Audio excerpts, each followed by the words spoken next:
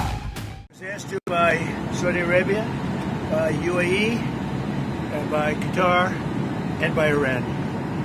We were all set to go just about at this time right now, and it would have been a massive attack.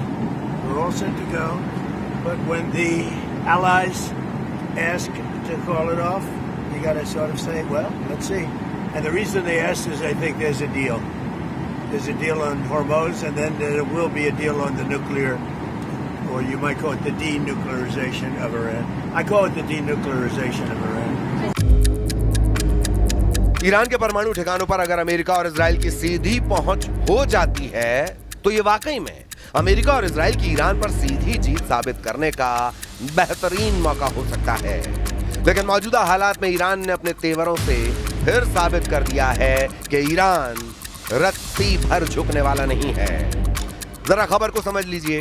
America अंतर्राष्ट्रीय परमाणु agency IAEA की आड़ में Iran के परमाणु programme पर क्या नकेल करने की कोशिश कर रहा है और कैसे ईरान अमेरिका और इजराइल के इस परमाणु पंजे से खुद को बचाने में जुटा है। नहीं दिखाएंगे ईरानी परमाणु, ट्रंप के परमाणु पंजे पर प्रहार। ईरान ने IAEA को परमाणु ठिकानों तक पहुंच देने से साफ इनकार कर दिया है। ईरानी संसद के स्पीकर मोहम्मद बाकर कालिबाफ ने एक ऐसा बयान दिया है जिसे सुनकर अंतर्राष्ट्रीय परमाणु एजेंसी IAEA, राष्ट्रपति ट्रंप और प्रधानमंत्री नेतन्याहू के होश उड़ गए हैं। मोहम्मद बाकर कालिबाफ ने दो टूक कहा कि ईरानी कानून इस बात की अनुमति नहीं देता है कि IAEA ईरान के 3 परमाणु ठिकानों का दौरा करे। ईरान के इस्फहान, फोर्दो और नतांज परमाणु ठिकाने ईरान के परमाणु कार्यक्रम के मजबूत स्तंभ माने जाते हैं।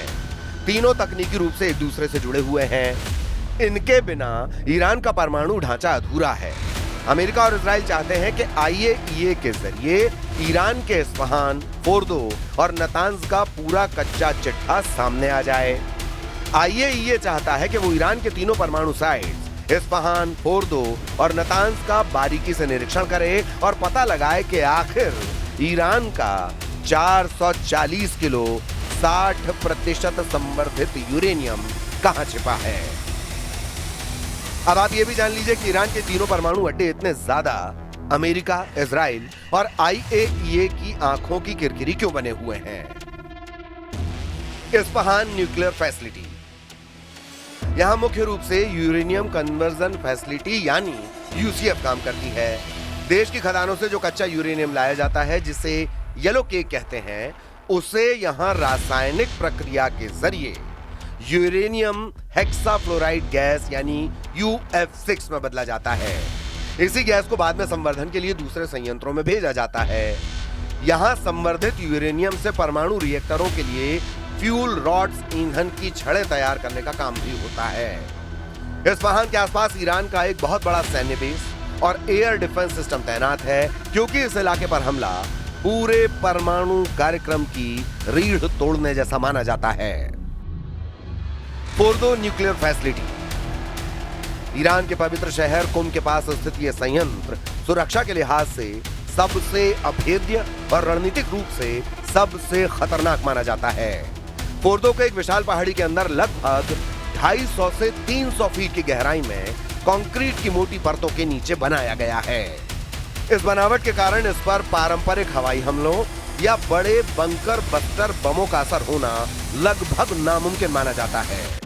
यहां आधुनिक और एडवांस सेंट्रीफ्यूज जैसे IR6 के जरिए यूरेनियम को सीधे 60% या उससे अधिक शुद्धता तक समृद्ध किया जाता है, जो मेडिकल रिसर्च के नाम पर सैन्य स्तर के बेहद करीब है।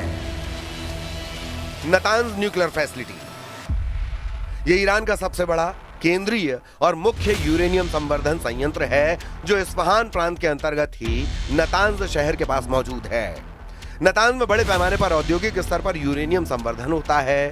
यहाँ जमीन के ऊपर और जमीन के नीचे विशाल हॉल्स बने हैं, जहां हजारों की संख्या में सेंट्रीफ्यूज 24 घंटे घूमकर गैस को समृद्ध करते हैं। अपनी विशाल क्षमता के कारण यह संयंत्र हमेशा इजराइल और अमेरिका के निशाने पर रहा है। इसीलिए ईरान ने दो टूक कहा है कि हाल में हमले का शिकार हुए अपने परमाणु ठिकानों का निरीक्षण करने के लिए अंतर्राष्ट्रीय परमाणु ऊर्जा एजेंसी के निरीक्षकों को अनुमति नहीं देगा।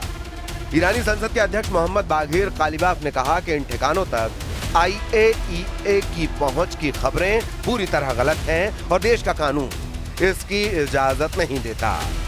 सरकारी टीवी चैनल IRIB को दिए साक्षात्कार में गालिबाफ ने कहा कि ईरानी संसद और सर्वोच्च राष्ट्रीय सुरक्षा परिषद ने ऐसा कानून बनाया है जिसके तहत बमबारी से प्रभावित परमाणु स्थलों तक किसी भी परिस्थिति में विदेशी निरीक्षकों को पहुंच नहीं दी जा सकती।